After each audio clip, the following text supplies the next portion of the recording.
Анан эми основной вопрос, ошо келсек, аэропортто эл көп. Бакыт аралап жүрөт, басып жүрөт, чамаданын көтөрүп жүрөт. Бүт эле чет өлкөлүк пакистандыктар, индустар экен. Андан кийин азыр эмеге чыгып атат, тиги прессанын баарына чыгып атат, көлдө, пансионаттардын баарында, көчөлөрдө 3, 4, 5тен ичип жүрөт, как будто мен мындай ойлоп кеттим, биз каяка келип калганбыз дегендейчи, ушунчалык көп санда болуп кетиптир да. Ошону ким контролго? Эми сиз, конечно, сиздин эмеңиз жок бул жерде. Просто биз ушул вопросту сиз аркылуу анан бул кишилерди чакырдык да, чынын айтыш керек. Бул МВДдан, там МИДтен, бүт ошо КГБдан, МЧС баарын чакырдык. Ушул жерде жооп бергилечи. Ким жооп берет? Канча киши бар? Ладно, Индус, там Пакистан, Кытай. Билебизби, канча адам бар бизде азыр ошондой келип жүргөн.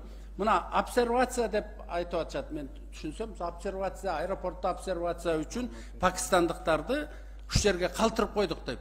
Мына мен ооруп калсам, обсервация болсо мени текшерип үйүмөн чыгарбайт. Анан пакистандыктар келип, аэропортко келип, Эмиратка учуш үчүн обсервацияга туруш керек экен да. Анан ошолорду обсервацияга камаш керек да. Алар бизге оору таратып атат. А эмне үчүн биз ушундай аябай айкөл болуп кетебиз? Оорулар учуп келсе, биздин Кыргызстанда кенен башып туруп жашасын. Квартиранын баарын снимать этип алыптыр дейт. Арабский Эмиратка учат экен дейт. Алар уже жок, жана Афганистандагы ситуация болгондо жок, биз кабыл албайбыз, албай коюптур. Алардын состояниясы эмне болот? Ошого ким жооп берет? Мына бүт службаны чакырдык. Уруксат берсеңиздер.